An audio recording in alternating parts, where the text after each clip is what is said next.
mbokk yi xarit yi nga xam ne yéen a safoo Sawan TV ba defee taala ay xibaar ñi leen nuyu ñëpp di leen jaajëfal ci topp ngeen ñu topp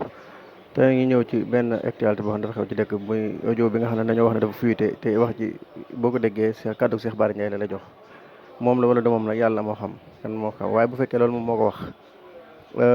da ngay gis ne kon moom dafa nekk nit koo xam ne kon day wax ci kaw di wax ci suuf di mat di ëf te loolu yaakaar naa ne bu dee lu mu wax la te circonstances yi nekk jamono actuellement la ko wax bu dee nekkul la nag ba muy soog a xew ci instant yi rek mu wax ko ba noppi dem ba xam ne dara du ci dëgg mu doog ko kii bu fekkee nekkul kaa boobu waaye bu dee da koy wax ci jamono ju yàggul dara bu dee ci jamono ju yàggul dara la ko wax moom dañuy jàpp ne kon moom dafa nekk nit koo xam ne dafa yore ñaari melukaan day wax fii ci kaw ni mel ci kaw ak ni mel ci suuf bokkul maanaam saa yaram baatinam yàqu ko baatinam moo ko yàq kon nag bu loolu amee nag moom day nekk saaru nit bu fekkee nag loolu amagut bu dee nekk yeneen circonstance nag loolu dañuy xool ba xam li nga xam ne mooy le moment venu bu génnee ba def réaction ba xam ne ba wax ci yenn circonstance la ko waxee wala waxu ko wala mu wedd ni waxu ko yooyu yëpp tey dana am yeneen gis-gis yu ñu ci am waaye bu fekkee moo ko wax ba noppi assumé ko ak lu mën a doon tamit léegi ay alors léegi moom bu fekkee moo ko wax day dafa sensé ci li waroon a xew dara li nga xam ne moo ci waroon a xew li war a xew li nga xam ne nit ñi moom lañ jàpp ba léegi ndax loolu da ca mën a sensé dara lu déet ndax moom yaakaar naa nit ñi dégluñ ko ngir topp ay waxam di jëfe ndigalam bàyyi ay teram moom nekkul loolu moom dafa toog ay télévision di wax ci plateau yi di waxtaan di joxe xalaatam léegi nag moom bu fekkee loolu xalaatam it yaakaar naa ne mënut a sensé virgule ci li nga xam ne nit ñi moom lañ jàpp complot bi nga xam ne moom lañ jàpp ne da koo bëggoon foofu lañ ko bëggoon a jaarale pour def ko nañ def Karim Wade ak Khalifa Sall te amuñu beneen bunt ñu jaarale ko foofu am ñu bari man ñi ngi di wax tey ba léegi ci ñooñu laa bokk ñi nga xam ne loolu lañ gëm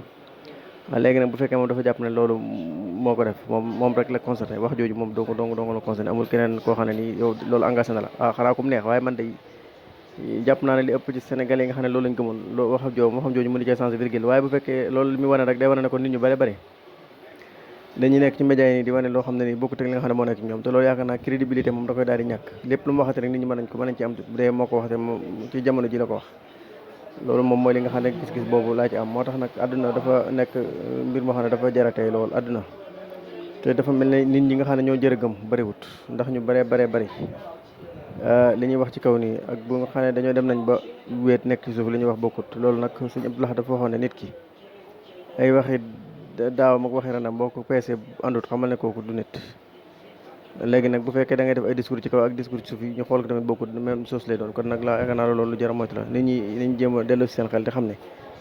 àdduna bëgg ay bës bëgg ay siiw yooyu yëpp bu la taxee di def loo xam ne nii naan da ngay dóor ak gars yi ànd ak gars yi dóor na ñëpp dañuy dóor ak ba tax nga yow nga di ko def loolu tamit ak faiblesse la ndax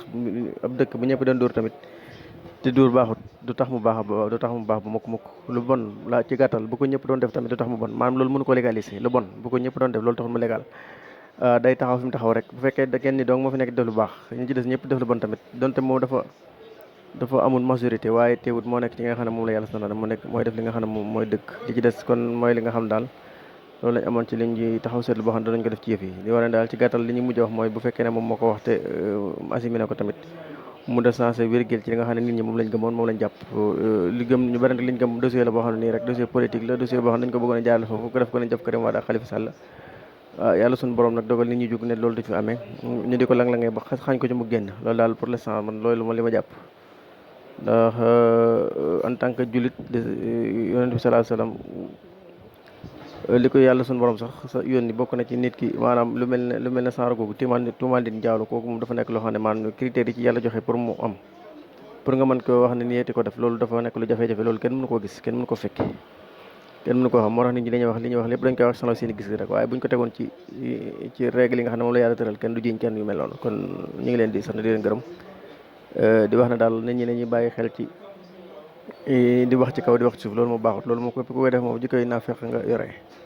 nañu moytu yooyu bu fekkee loolu daal ñu ngi koy déglu daal réaction bi nga xam ne moom la njëkk a def ba xam lan lay wax après bu fekkee gis ne circonstances yi ma wax ne yooyu ci la ko defee ça dépend ci li muy wax bu génnee loolu lépp ba pare war nañ ci mën a amaat yeneen gis-gis waaw ñu ngi leen di sant di leen gërëm ci toolu bi nga ñuy teewlu jaa ngeen jëf. Sawan TV télévision bi dox ci seen bëgg-bëgg muy diine ak jamono. pour mën a am suñuy vidéo bu leen fàttee abonné bu leen fàttee ba bi ndax moo leen di yëgal xew-xew ji ak Sawan TV kumpa tàggoon naa